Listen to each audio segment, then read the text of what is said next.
There was a time when Earth did not belong to humans, but to giants, creatures we now call legends. Yet, every legend has a beginning. Hundreds of millions of years ago, when the continents were still joined as one supercontinent, amid fern forests and steaming swamps, the first great beasts began nature's grand experiment: how to become the king of this planet. From small creatures, no taller than a human, they evolved into perfect hunting machines, ruling over all others for tens of millions of years. And among every ruler that ever walked the earth, only one name still commands universal awe: Tyrannosaurus Rex the True, Tyrant King of the Cretaceous, and nature's ultimate symbol of power and evolutionary perfection. Part 1. The Rise of the Rulers. Tyrannosaurus, meaning tyrant lizard, was not a single creature but the proud heir of an entire dynasty, a family within the colossal branch of theropods, distant relatives of modern birds. They first appeared around 167 million years ago, roaming the supercontinent of Laurasia, the ancient landmass that would one day split into North America, Europe, and Asia. In their early days, tyrannosaurs were unremarkable, small, fast, and armed with 3 long fingers. They stood no taller than an adult man, more like opportunistic scavengers than apex predators. Yet, evolution is a patient sculptor. It never hurries, but it never stops.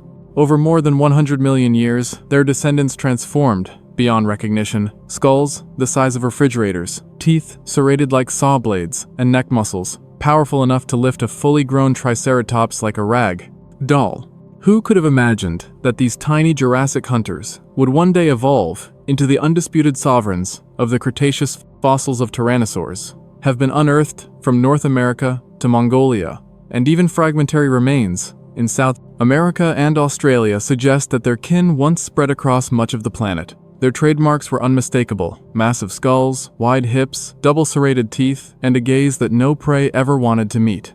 Early members of their lineage were even covered in fine feathers, delicate filaments discovered in Chinese fossils, proving that some of these so-called monsters once wore downy coats. You could say they were prehistory's first fashion models, walking the runways of evolution in both feathered and scaly editions. In 1902, under the blistering 110-degree heat of Montana's Hell Creek Formation, a field paleontologist named Barnum Brown, later nicknamed Mr. Bone, struck something that would change science forever. He had no lab trucks, no climate control, just dynamite shovels and an iron will.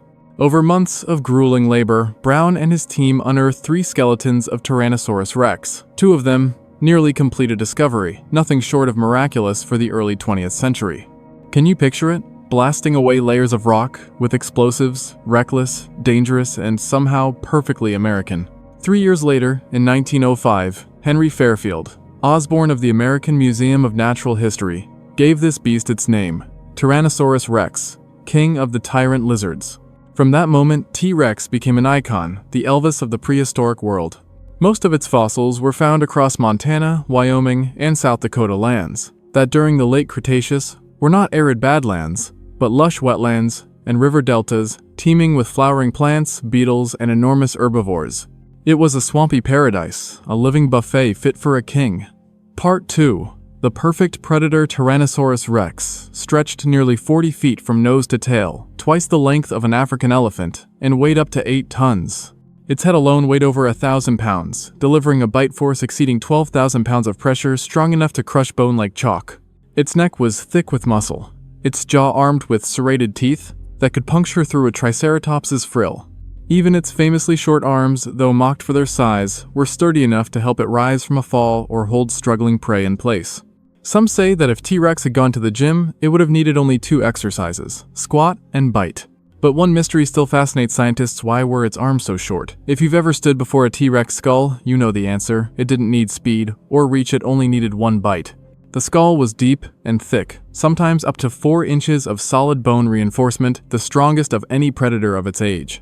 Measuring almost 5 feet in length, it sat atop a massive neck, supported by wide vertebrae, balancing a head heavier than a motorcycle. CT scans of brain endocasts reveal a highly developed sense of vision, hearing, and smell rivaling modern eagles and crocodiles.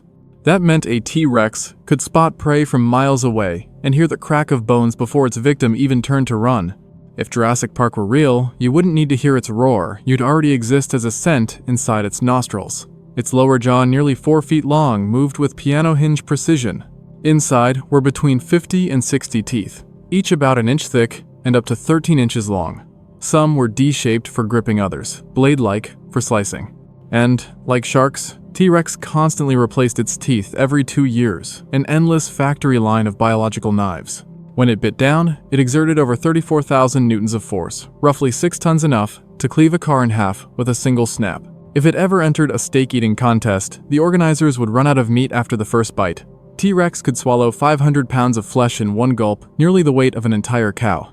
It likely needed about 300 pounds of meat each day, double the energy demand of an elephant its size. And the king was far from picky. Hadrosaurs, Triceratops, even the carcasses of its own kind, all were on the menu. Fossilized droppings, packed with crushed bone fragments, prove it digested everything, meat and skeleton alike. Despite its bulk, it was surprisingly mobile. With long legs and powerful thighs, it could reach speeds of 12 miles per hour, slow for a cheetah, but fast enough to outrun anything in its world. When you weigh 8 tons, slow is still terrifyingly fast. In an attack, T-Rex would lower its head, open its jaws nearly 5 feet wide, and charge forward like a derailed bus. Smaller prey died instantly, from the bite pressure alone. Against giants like Triceratops, it used strategy, pinning its opponent with clawed feet, biting into the neck or flank, then wrenching backward to tear away massive slabs of flesh. Studies of its neck muscles show this motion could rip off a human arm in a fraction of a second. In the grand arena of life, if Earth were a boxing ring, Tyrannosaurus Rex would be the undefeated heavyweight champion of all time. Part 3. The Legacy of a King. There was once an age when Earth did not belong to humankind, but to giants beings, so immense that today, we can only dare to call them legends. Yet every legend begins somewhere. Over 160 million years ago, in the steaming fern forests and misty swamps of the supercontinent, Laurasia's small agile creatures began a grand evolutionary experiment, a test to discover what it meant to rule an entire planet.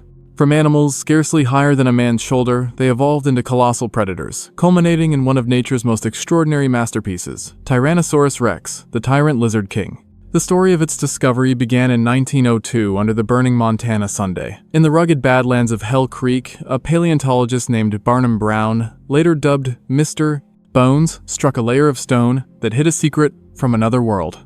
Working in relentless heat over 110 degrees Fahrenheit, Brown and his crew dug not with drills or heavy machines, but with dynamite. Out of the smoking rock emerged the bones of 3 enormous creatures. 2 skeletons were nearly complete. It was a find so spectacular that newspapers around the world called it a monster, reborn from the dawn of time. 3 years later, Henry Fairfield, Osborne of the American Museum of Natural History, gave this giant its immortal name, Tyrannosaurus Rex, King of the Tyrant Lizards. From that moment forward, T-Rex became a global symbol of power and primal perfection. The Elvis Presley of the prehistoric world, loud, unstoppable, and unforgettable. With a body stretching over 40 feet in length and weighing up to 8 tons, T-Rex was the embodiment of predatory design. Its massive head, nearly half a ton of solid muscle and bone, could deliver a bite exceeding 12,000 pounds of force, strong enough to crush a car's frame or shatter the armor of a Triceratops. Each tooth, some longer than 10 inches, was a serrated dagger replaced every few years in an endless biological arms factory. A single bite could swallow more than 500 pounds of flesh, bones included. Even its supposed weakness, those famously short arms, did not diminish its reign. Its thick neck and powerful legs could propel it to speeds of 12 miles per hour. That might not sound fast today, but when the thing chasing you weighs 8 tons and has teeth the size of kitchen knives, speed becomes meaningless. For the Cretaceous world, that was the definition of terror. But the true legacy of Tyrannosaurus Rex extends far beyond fossilized bones. Genetic evidence tells us that modern birds, from pigeons to hawks, from chickens to eagles, are its living descendants. The Tyrant King never really died. It simply changed shape and took to the sky. Each fluttering feather, each cry of a bird at dawn, carries within it the echo of that ancient roar. In popular culture, T-Rex found new life on the silver screen. Jurassic Park 1993 turned it into a pop culture deity, a creature both terrifying and majestic, the ultimate symbol of nature's untamed power. Audiences gasped not merely at its size, but at the haunting possibility that this monster once truly walked the earth. In museums across the world, from New York to Tokyo, children still press their hands against glass cases, staring up at its towering skeletons with the same awe their ancestors must have felt when the fossils were first unearthed. Though its reign ended 66 million years ago, in a cataclysm of fire and dust, T-Rex lives on in stone, in art, in imagination. It stands as a reminder that evolution is both brutal and beautiful, slow, patient, and deliberate, but when it finishes its work, the results can silence the world. 66 million years ago, a massive asteroid struck the Yucatan Peninsula, ending the glorious reign of Tyrannosaurus rex and wiping out most life on Earth. But the Tyrant King never truly vanished. Its fossils rest in museums, appear on movie screens, and live on in human imagination, an eternal symbol of power and the beauty of evolution. From a creature once no taller than a human to the ultimate ruler of the Cretaceous Rex stands as proof of how nature sculpts perfection through millions of years of trial and error. It reminds us that evolution never rushes, but when it's done, the result is powerful enough to make the entire planet bow in awe. What do you think? If T-Rex were still alive today, would it still be the king of the earth? Leave your thoughts below, and don't forget to like, share, and subscribe to explore the next chapter of evolution.